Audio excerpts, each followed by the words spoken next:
सकता, उतना ताकत से ये नहीं कहते हैं कि आदिवासी हिंदू नहीं हो सकता। ये आरोप लग रहा है कि आदिवासी हिंदू भी नहीं है, हमको सरना धर्म कोड चाहिए। देखिए, आदिवासी जो रूढ़ी को मानता है वो हिंदू है? वो धरती की पूजा करता है कि नहीं करता है? तो बाकी लोग धरती का पूजा करता है कि नहीं करता है?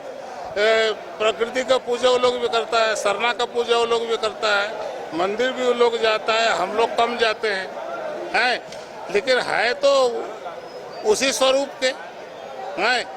तो आपके यहाँ बहुत ज़्यादा भ्रम है और उसमें आप लोग फैलाने में ज़्यादा आगे हैं।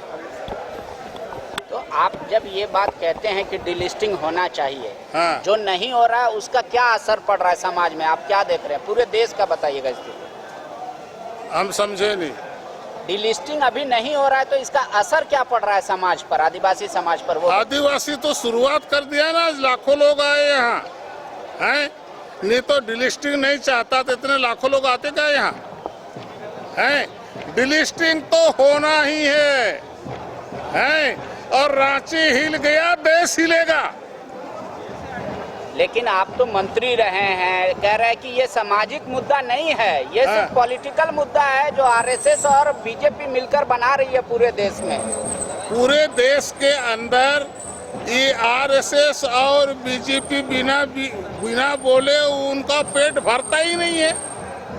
हम तो ये बोल रहे हैं कि ये जनजातीय सुरक्षा मंच गैर राजनीतिक है, जनजातियों का है।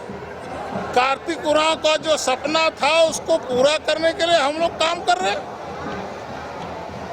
आप तो छत्तीसगढ़ से आते हैं, पूरे देश में भ्रमण करते हैं, झारखंड में आपको अंतर बोल रहे हैं, यहाँ हमको समझ में ही नहीं आता है कि कौन आदिवासी है कौन क्रिश्चियन है, आप ये बोलते हैं। हाँ, तो मैं इसलिए बोला कि जनजाति में गोत्र लिखाने की प्रथा नहीं है।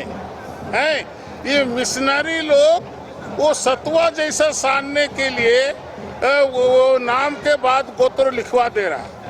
आप लोगों का भी गोत्र है कि नहीं है? गोत्र का प्रचलन में बोलते हैं क्या है? जब कुल देवता की पूजा होती, कोई विशेष पूजा आराधना होता है, उस समय आप गोत्र का नाम लेते हैं। जनजाति समाज में भी यही व्यवस्था है, लेकिन मिशनरी जो है वो जनजातियों का संस्कृति को समाप्त करने के लिए, मूल भावनाओं से भटकाने के लिए ये सब षड्यंत्र कर रहा है। इसी पर मैंने बोला। गणेश जी, लेकिन अभी तक किसी सभा से बिल पारित नहीं करके केंद्र को भेजा कि डिलिस्टिंग होना चाहिए। अगर इतना बड़ा मुद्दा है तो कोई तो राज्य सजग होगा। अरे राज्य का काम ही नहीं है। राज्य कितना बार विधानसभा में पास करे, उसका काम है ही नहीं है, भारत सरकार का काम है। और हम लोग भारत सरकार को हिलाने के लिए जा रहे हैं। 5 लाख से ऊपर आदिवासी लोग हम लोग जाएंगे। कोर्ट को कहाँ ले जा रहे हैं? भारत सरकार में ये व्यवस्था है, जो दबे कुचले लोग हैं, गरीब लोग हैं, जंगल में रहते हैं, वनों में रहते हैं, कस्बों में रहते हैं, गांव के अंदर रहते हैं, जो गरीब है, जो सनातन काल से चलने वाली परंपरा को मानता है, उसको आरक्षण मिलना चाहिए।